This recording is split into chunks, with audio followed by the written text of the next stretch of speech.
This is Make Planning Make Sense. I'm Aaron Zimmerman, and I'm a director at Centro.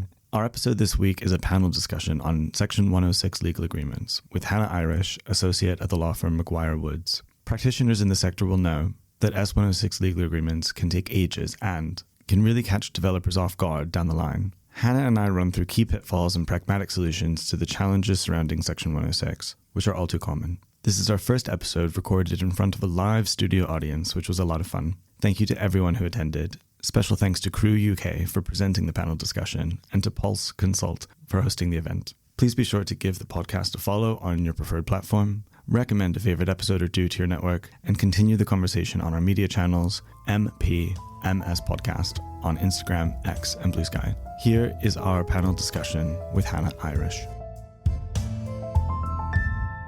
So we were just going to introduce ourselves to kick off. I'm Hannah Irish. I'm a commercial real estate solicitor at McGuireWoods. I cover the full spectrum of the property life cycle, from planning all the way through to refinancings right at the end. But increasingly at the moment, I'm dealing with a lot of Section 106 agreements on residential developments, mixed-use developments, anything and everything, basically. Aaron? Thanks, Hannah. And yeah, thank you to Crew UK. Thank you, Pulse. Thank you to the Building Centre as well for hosting the breakfast, and welcome everybody. My name is Aaron Zimmerman. I'm a director at Centro. We're headquartered just over in Clerkenwell here in London, with projects across Greater London, the South East, and a growing number across the rest of England as well, Plymouth, Digbeth and Birmingham. And we were founded in 2019 by my colleague Luke Graystrick, who's in the room. Luke and I worked together at a previous consultancy, and the way I would describe Centro's space in the market is that it's really quality over category. So we have hotels, apart hotels, flats, resi-led mixed use, classy, some sports facilities, which has been quite interesting. And last year, quite a coup d'etat with new digital screens coming to Piccadilly Circus. So really kind of all over the place. And I also host a podcast called Make Planning Make Sense. It is part of the Centro family, and it's our sort of opportunity to give a voice to practitioners on the front line when our trade organizations and government and LPAs all have messaging, and we sort of look at that and say, actually, I have something to add. Yeah, thank you so much. So just starting off, we wanted to step right back and assume that everybody in the room has no knowledge of 106 agreements whatsoever. Aaron, can you explain to us, please, what a 106 agreement is and what role it plays in the planning system? Yeah, so an S106 legal agreement is a contract that's signed between the developer, normally the applicant, and the local planning authority. It is different from a condition, which controls aspects of the physical development itself. It's different than SIL, which is a fixed levy. And so you could sort of see a condition as a requirement for the built product, and an obligation in an S106 legal agreement as a requirement on the person undertaking that work. Brilliant. Thank you. And when will a local planning authority typically require a Section 106 agreement instead of dealing with matters through planning conditions or through SIL? It's really everything that can't be captured in a condition and things that can't necessarily be covered by SIL, although we're going to get onto that. It's a tricky question. And it's really just about those elements of a development and the expectations on a developer that are necessary to make that development acceptable in planning terms, but can't be covered by a condition for reasons such as, you know, the onus is about a particular action rather than the built form, money needs to change hands, affordable housing needs to be secured, things like that. Mm-hmm. So just to give some colour to the commentary, could you give us some examples of some typical obligations that would be covered by Section 106? Absolutely. So affordable housing is the biggest one by far. Restrictions on the eligibility for on-street car parking permits, which requires amendments to individual leaseholds or potentially registration with local authorities, highways department. And they can also create obligations to enter into further legal agreements, say under Section 278 of the Highways Act. Financial contributions like carbon offset, so money changing hands again, contributions to education facilities, GP practices, public park improvements. And then it can also be not the physical element of the development, but how you're carrying it out. So employment and skills training programs, or if not, a financial contribution in lieu. And then monitoring fees, which is sort of a meta obligation to fund the LPA's ability to make sure that the obligations are fulfilled. And we're going to get onto what the actual legal tests of a lawful obligation are in a minute. But it's quite interesting, just as an aside, that you're not getting positive weight in the planning balance when you're going into an S106 legal agreement, when that obligation relates to the provision of necessary infrastructure. So you do get positive weight for affordable housing, for example, but if the obligation has to do with infrastructure, then it's not something you get to sort of talk up in the determination period. It's about just mitigating impact. So in terms of timing and procedure, at what stage in the planning process, Hannah, should developers and their advisors start engaging on S106 matters? I think the kind of easy answer to that question is as early as possible. Yeah. But from a lawyer's perspective, often I'm just presented with heads of terms and I don't really have visibility as to what goes on prior to that. But often you'll have a look through heads of terms and pick up on elements, particularly around things like indexation and monitoring fees, which we're going to come on to and discuss in more detail, where I think, I wish that wasn't in the heads of terms because it doesn't necessarily make logical sense. So perhaps to sort of bat the question back to you, Aaron, if I may, what's happening behind the scenes before those heads of terms where a developer could pick up the phone to a solicitor and engage them to help with that process? Yeah, absolutely. I mean, the obligations sort of accrue through policy expectations, through negotiation during the determination period. And I completely agree. The planning agent really has that onus to advise their client to get a solicitor involved, especially when you're in larger, more complex development. You know, if it's just an on-street car parking permit restriction, okay, fine. But if it's something like the Whitechapel Life Sciences Quarter, you really need to front load those discussions. And that's to safeguard against obvious sort of red flags. And I say obvious, but obvious to a solicitor. And then also to make sure that everything is copacetic when you get to committee. So it's about saving time in that sense. There are often cases where you get to committee and everything looks good. And then you get to the actual drafting of the S106 after a committee vote and things just start not to make sense. One other thing to be mindful of is trying to get as much of the detail agreed in advance with the LPA. And again, that really falls to the client's or the applicant's solicitor because there's a liability sort of coverage question and a planning agent can't give legal advice. So in the case of the Whitechapel Life Sciences Quarter, everything was sort of stitched up and it looked all right, I think. And then it got to committee and the committee members voted to amend one of the obligations that was in the quite detailed heads of terms. And that was actually a year ago tomorrow. And that decision notice has yet to be issued. I live in Whitechapel. Listeners of the pod will know. So it really can slow things down. You know, that was a 2-year determination period for the Life Sciences Quarter. And now there's been an additional year after the committee approved it, presumably because of S106 issues. Hannah, though, from your experience, what tends to cause the most delays in negotiating and completing S106 agreements? I have my own little sort of pet peeve examples, but... I was going to say, I think we could probably talk for an hour about what causes the most delay in negotiating Section 106 agreements, but maybe that's more of a pub rant than a podcast.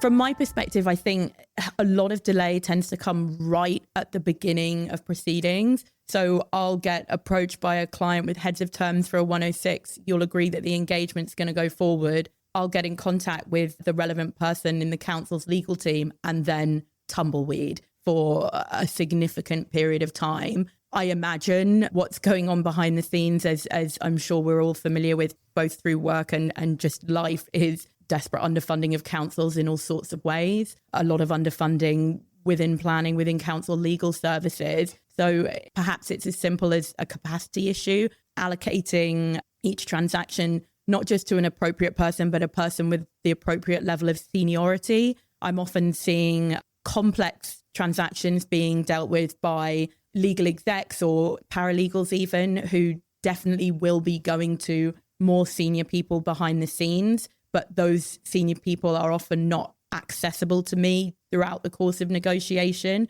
So there's definitely that going on behind the scenes. I'm also finding then when draft documents do land on my desk, they've simply been like a template has been pulled from another development where the person drafting has thought, oh, this seems kind of similar to that other thing I worked on. I'm going to change a party name on the front cover, sometimes maybe even not change the party name. and send me over a document that on first review is wholly inappropriate for the transaction that we're working on. My kind of top tip in respect of that is to be, as a solicitor, or ask your solicitor to be really on the front foot with that drafting, not to kind of die in a ditch about the fact that, yes, it's frustrating, you've waited weeks for this document and the document then lands in a completely inappropriate form. If you were dealing with a sale or an acquisition and a private solicitor on the other side, you would perhaps go back and say, you know, this document's not appropriate. I think in this instance, there's no point in point scoring. You just need to fix the document, get it in the right form as quickly as you can.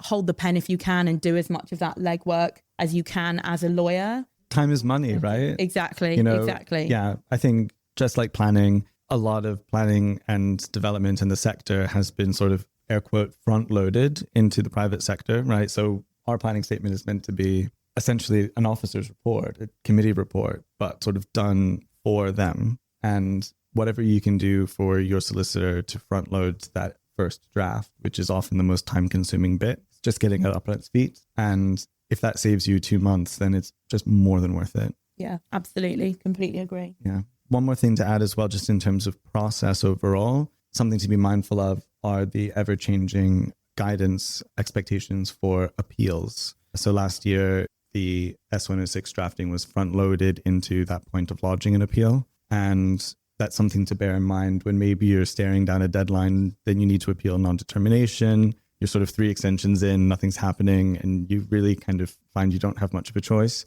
Make sure that while you're preparing the appeal documents for your team or for your client, their solicitor is also drafting that S106, so you can submit that in a draft final form and make sure that the appeal is validated within the expected time. Mm-hmm. So if we move on to the policy and legal framework, right, the nuts and bolts underpinning all of this. Hannah, can you tell us a bit about the 3 legal tests for planning obligations that are found in the SIL regs of 2010 as amended? Yeah, we didn't want to get too technical within the context of this talk, but I think it's really important just to touch upon these so that when you are considering those Section 106 obligations, you can just always have them in mind to consider whether these 3 tests are met. So the first is that the obligation is necessary to make the development acceptable in planning terms. To kind of put that in slightly more comfortable layman's language, what you're asking is, without this obligation, would the development be contrary to planning policy and likely to be refused? It needs to be essential, basically. The second is the obligation directly related to the development. So it needs to have a clear and direct connection, not just a kind of general benefit for the community within the area of the development. And the third is that it's fairly and reasonably related in scale and kind to the development. The point for me there is about proportionality. The LPA can't ask for more than is necessary to mitigate the impact of the development. It's not just an opportunity to cherry pick, we want this, that, and the other. Yeah. So the legal obligations in the development have to be closely connected throughout. And all of that seems perfectly reasonable, but it is essential that you always bear these tests in mind, because in practice, local authorities will maybe push the envelope on these things. Maybe there's an opportunity area, all of these other sort of consents around a client site, the decision notice has already been issued. They haven't contributed to, say, a specific road improvement project. And all of a sudden the LPA goes, oh shit, you have to pay for this whole road improvement project. And bearing these sort of SIL reg tests in mind is really helpful for just making sure that whatever legal agreement does come out of this process is actually lawful. Great. I think then we were going to have a chat about viability, which is more your wheelhouse. So my sins. Could you give us some information about how viability considerations influence what can reasonably be secured through a Section 106 agreement? Absolutely. I think one way to look at S106 obligations is that they're the primary vehicle for securing land value capture. So it's just a fallow piece of land. You get a permission for it. All of a sudden, that land and its development potential makes value. It generates value. And the proportion of that value that is surplus to, say, an expected profit margin is captured through the S106 legal agreement mechanism. And these benefits can be on-site or off-site. So on-site, you've got affordable housing. Off-site, you might have public realm improvement projects. If you go around to any LPA, especially in London, affordable housing is going to be their top priority. And it should be. We're so far behind on housing generally, especially affordable housing. LPAs are paying through the nose for temporary accommodation. There's all sorts of costs on the economy. But the way that the actual planning process is structured is that you're going through all of the physical elements of the development, the air source heat pumps, the U values for the windows, the quality of the materiality, the double height entranceway. And then just because of the chronology of the process, affordable housing negotiation is what's left at the end. And that's fine when development's really profitable, when there's a strong demand market, when that surplus profit being captured can reasonably meet the expectations of the local authority in terms of, say, affordable housing on site. But recently that's not been the case. And so when we look at the maybe 30 other policy priorities that you have before you get to the S106 negotiation phase, it's worth bearing in mind that the more expensive material, the more expensive build method, the basement for the bikes, whatever it is, really ought to be understood as zero sum with whatever is left over at the end for what is actually the top priority of the decision maker, affordable housing. Yeah. So what we're often seeing in practice now is an affordable housing calculation, viability calculation will result in a £0 contribution. I'm seeing that a lot at the moment. Yeah. And then what you tend to get requested by the council is an early stage review. So they'll say, plug these figures in again in a year and see if your numbers are coming out any different. So if there's anything we can squeeze out of it, we will. But often, as Aaron says, you're not getting any contribution for affordable housing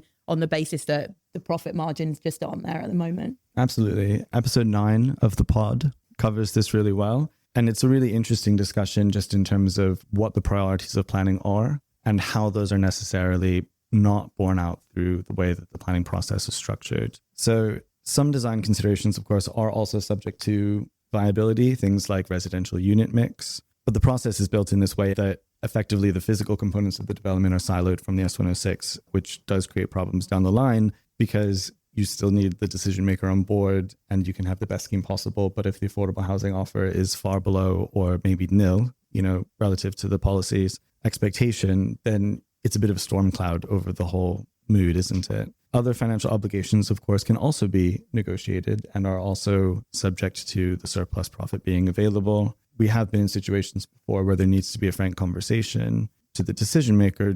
Do you want to chip down the TfL bus route contribution or the affordable housing provision? Because it is zero sum at the end of the day in those sort of callous financial terms. We will be right back.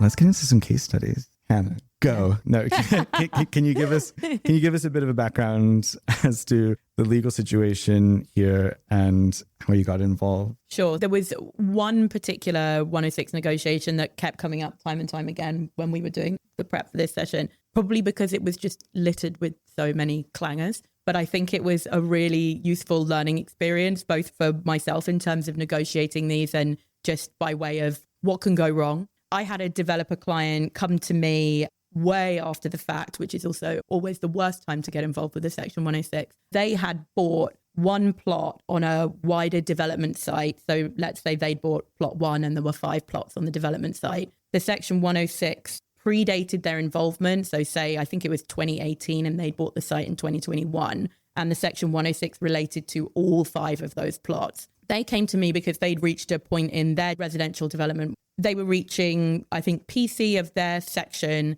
and there was a trigger within the 106 saying when they approached that trigger point, they needed to alert the council under the terms of the 106. So they'd done what they were supposed to do, at which point the council looked at the 106 and said, you should have been paying us monitoring fees dating back to 2018, which we've never asked for, to the tune of $9,000 a year for monitoring the development and $2,500 a year for quality monitoring of the development.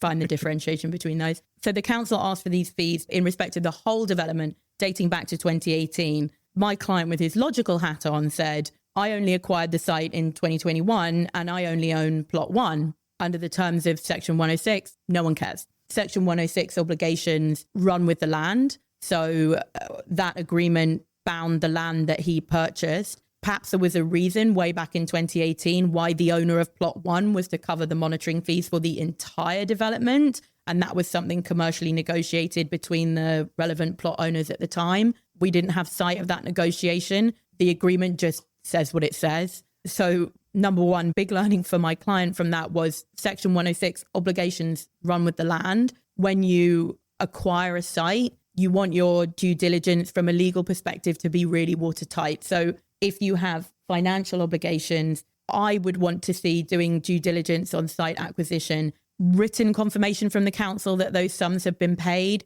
Also, ideally, evidence of funds transfer showing that from the seller to the council. In the absence of those things, you want to be looking for warranties and indemnities in the sale contract so that you have recourse to your seller if the council comes knocking in years to come, as was this case. So that's kind of clanger number one. He wasn't aware that those financial obligations were outstanding and he'd been very badly advised on site acquisition. That's another story. Damn. The next point to consider here is the monitoring fees themselves. So you'll find monitoring fees in every 106 at the moment. And the sums I tend to see 550, 750, something like that. Does that sound about what you see? Per obligation. Yeah, exactly. Yeah. So if you have, say, 5 obligations, the council will also ask for a monitoring fee of, say, £550 per obligation for the cost of the council's time in monitoring the discharge of those obligations. It doesn't make a lot of sense to me because it doesn't cost you any time to check that some money's come into your account,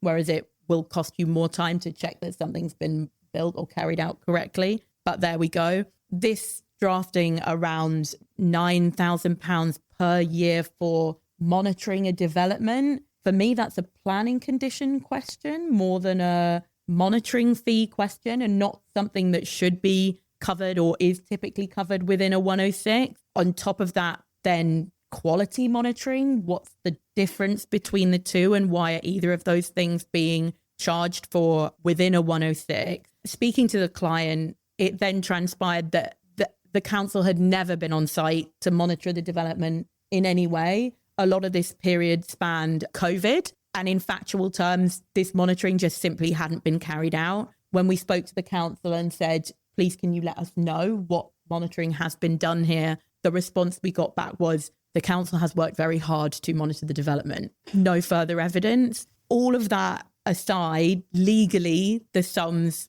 were due. So I think the second kind of takeaway here, and I realize I'm answering your next question, forgive me. We're so efficient. I love it. The takeaway here is just to think logically about what these sums are actually for at heads of term stage. If you look at, for example, the sum of £9,000 per annum and consider the annual salary of a council employee who would be monitoring this kind of development in the area in London, you're looking at 1.5 to 2 days a week monitoring this development in monetary terms. It just doesn't make logical sense. So I think the takeaway is to just consider the logic of these sums kind of play out factually. The story does have a happy ending because the council is very invested in this development completing because it is house building for all the reasons that Aaron's already mentioned. And we have managed to negotiate with them that they will wipe 80% of the sums we've accrued to this point. But that is not based on the client's legal position. That is simply through the fact that we've been able to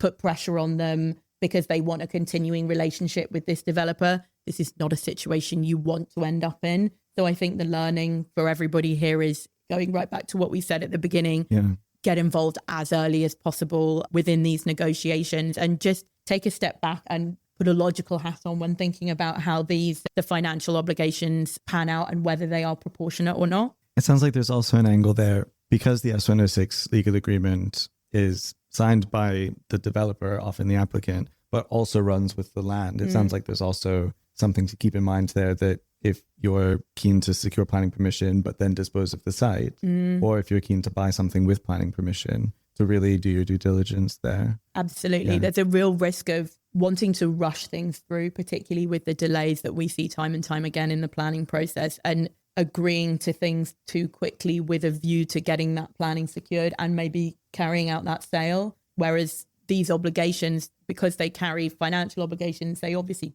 go to value. So you may sell your site, but you are devaluing your site if you're agreeing to things that aren't logical, go beyond what's strictly required. Or that only you could deliver as the applicant developer, but another party wouldn't be able to deliver just by the nature of the obligation. Absolutely. Yeah. So you've got a case study for us now, haven't you, Aaron? We discussed in the planning sessions the risk of a council double dipping through Section 106 obligations. Can you give us an example of that happening? Yeah, and it's actually quite common, but there's like kind of a fun example that we can talk through. And this is why those 121A and 122 tests are really so important to bear in mind through the entire process. We were the agents for an appeal in an inner London borough. I don't want to hold any authorities to account, but I can say that it's bordered by the City and Islington and Tower Hamlets and Newham, Waltham Forest and Haringey. So in this particular appeal, it was a bit acrimonious, unfortunately,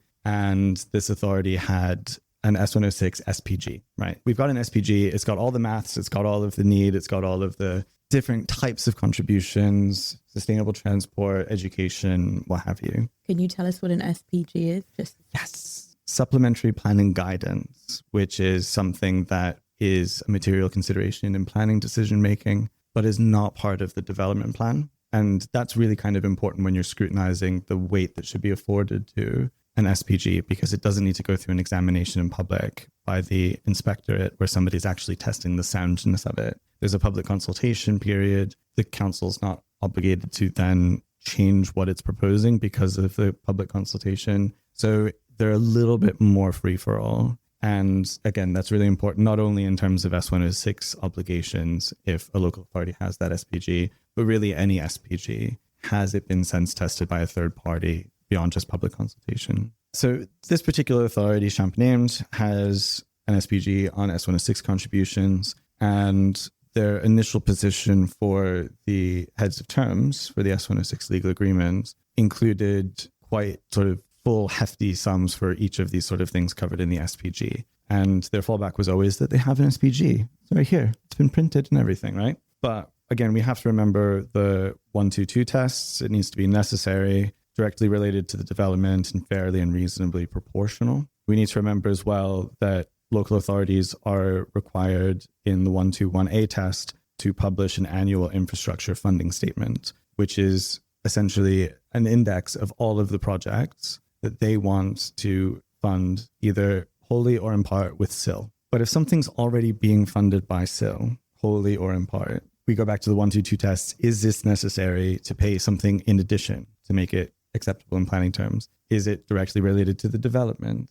And is it fairly and reasonably related in scale? So maybe something is only partially funded by SIL, but our client's going to pay their part of that SIL, and anything else might not be fairly proportionate. You can go into more detail if necessary. Say, for example, the council wants to build a bridge across a little river for general sort of pedestrian permeability and sustainable transport, but your development can't come forward at all unless that bridge is built. Maybe there is a further discussion about the proportionality of an additional contribution beyond just the SIL monies. But all things being equal, if it's already covered by the SIL payment, it's not really going to meet the test in terms of lawfulness. So in addition to just sort of sense checking it against the annual funding statement, you also need to test the simple kind of logic of it. Hannah, you mentioned logic earlier, and that kind of permeates through all of these discussions. If there's an education contribution, are their schools actually overcrowded? Do they need to be expanded? And the answer is not always yes. You know, especially inner London boroughs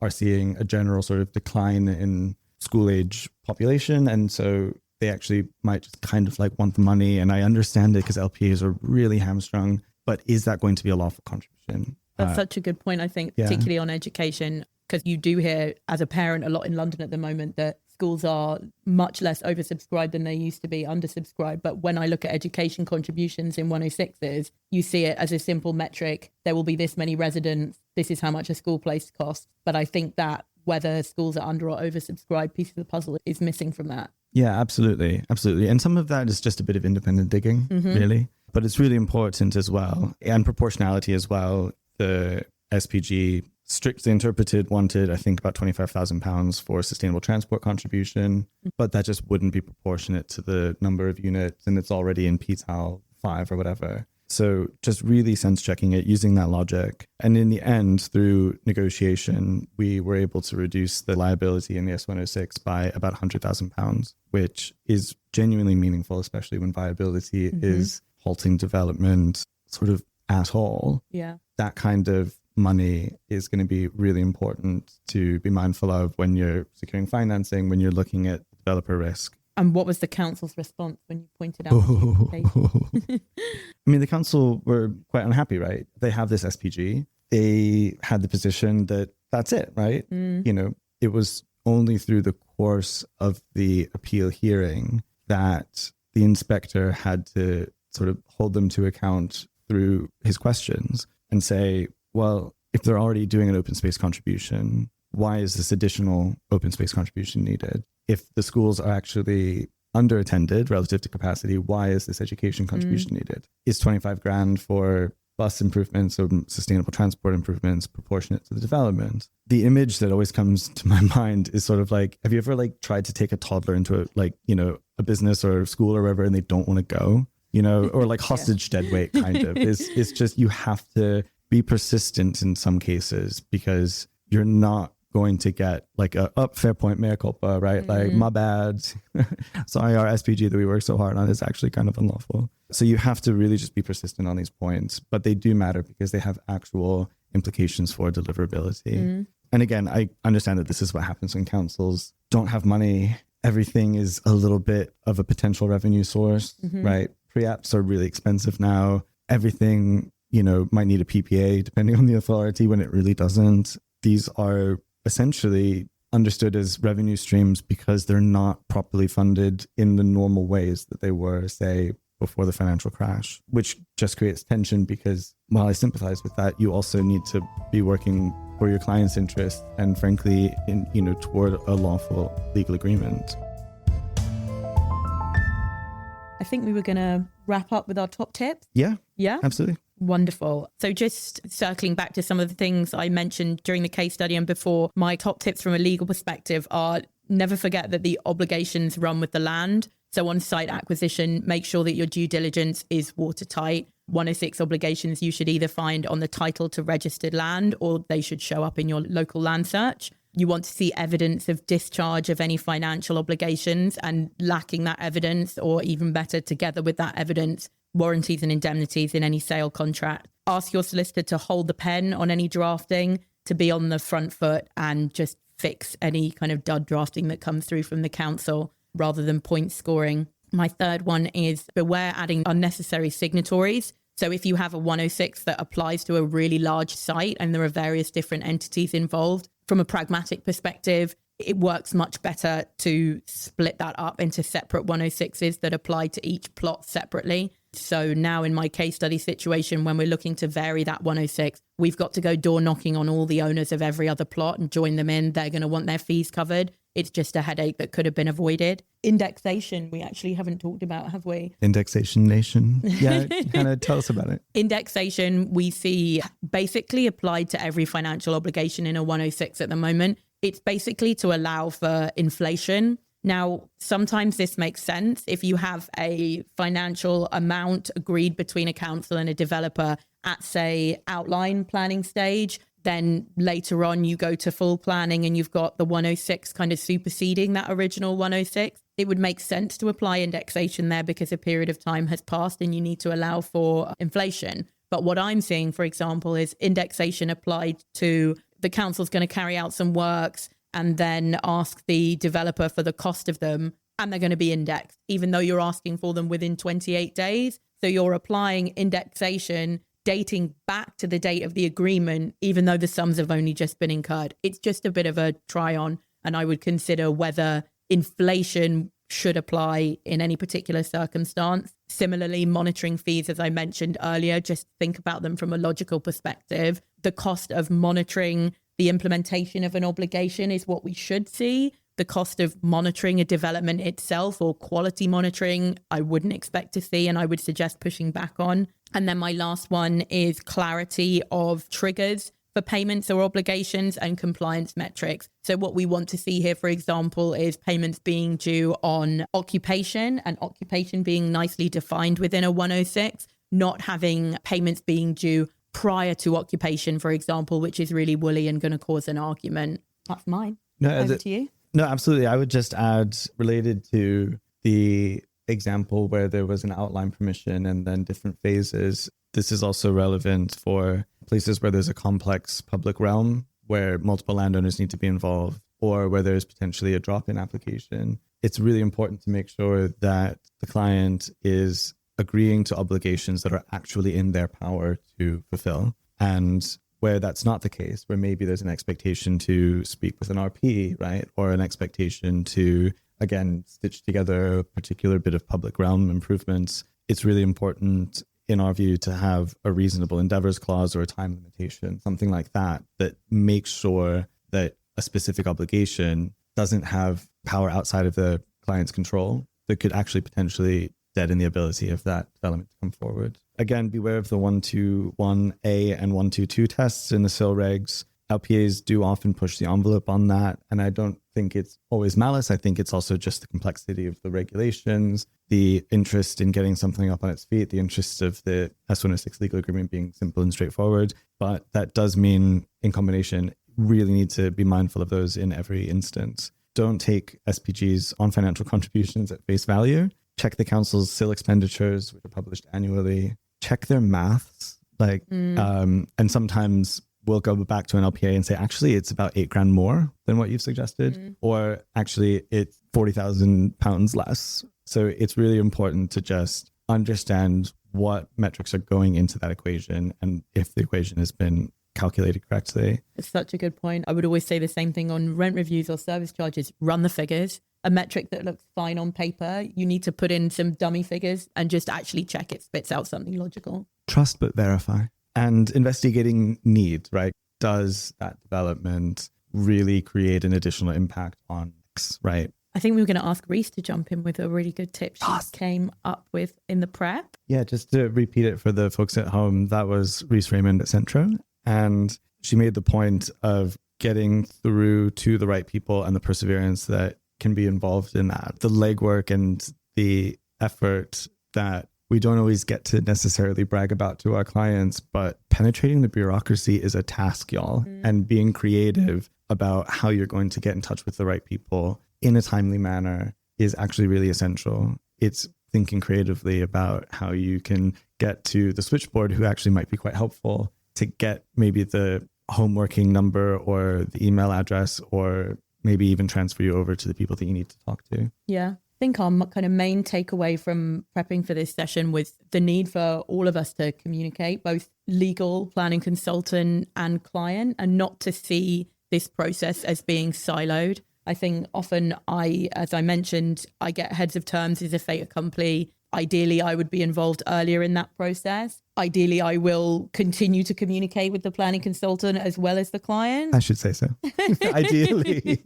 And whilst obviously it's important for us all to kind of stay within our own areas, and for me not to give planning advice and Aaron not to give legal advice, that communication is so vital to make this process work smoothly. That was our kind of main takeaway, I think. Absolutely. Yeah. If one of the three parties, the agent, the solicitor, or the client, is just fobbing everything off to somebody else, that should raise a little bit of a red flag in your minds, just because the onus is on each of us from a legal, planning, and ultimate liability perspective to understand how the negotiations are unfolding and what the obligations are going to be at the end of the day. I think that's all from us. We've probably got time for Jill's question. Yeah, it's a really good point. Should I repeat the question? Yes, please. So Jill's asked whether we think that standardizing Section 106 agreements could help with some of the trouble points we've come across, for example, monitoring agreements. I definitely think in respect of monitoring fees, standardizing that drafting would help. I think standardizing certain triggers and compliance metrics could also assist. And you do see some of that wording being standardized through agreements,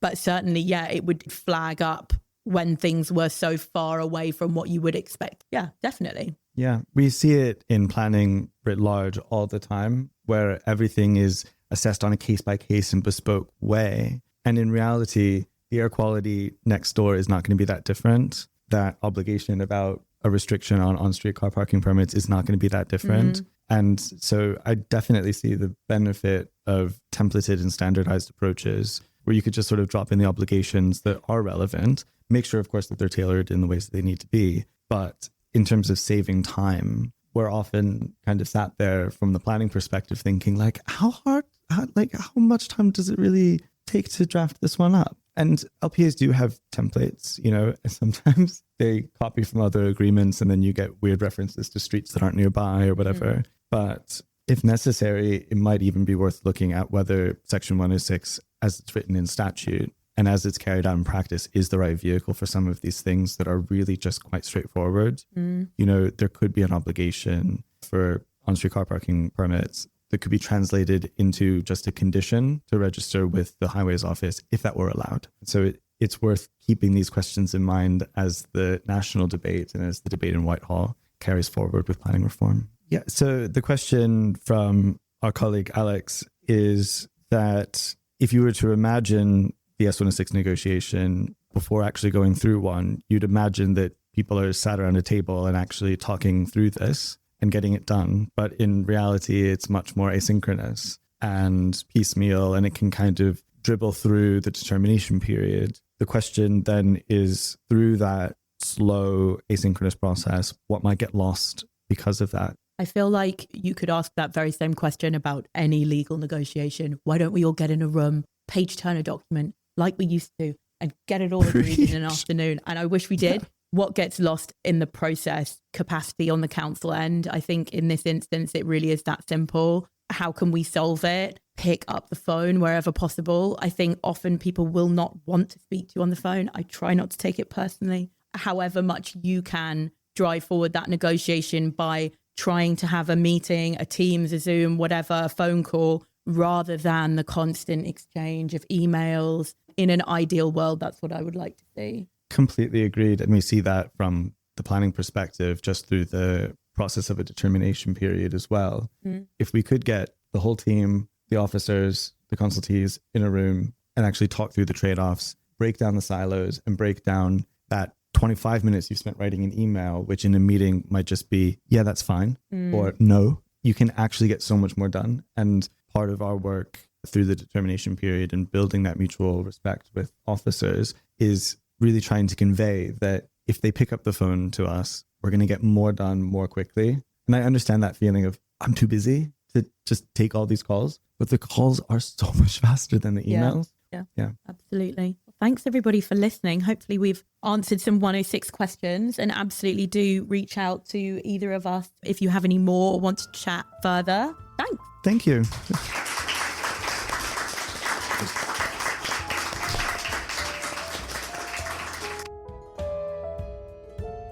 Thank you for joining us for another episode of Make Planning Make Sense. Please do give the show a follow, and please share the show to keep the conversation going and the community growing. Find us on Instagram, X, and Blue Sky at MPMS Podcast, or write to us at podcast@centroplan.co.uk. Make Planning Make Sense is presented by Centro Planning Consultancy and recorded in beautiful London, England. Its executive producer is me, Aaron Zimmerman. Additional production by my colleague and co-host, Alex Roth. Marketing and promotion by our colleague, Reese Raymond. Graphic design by our colleague, Mariam Malaxi. Music by Joseph McDade. From all of us here at Centro, thanks again for listening.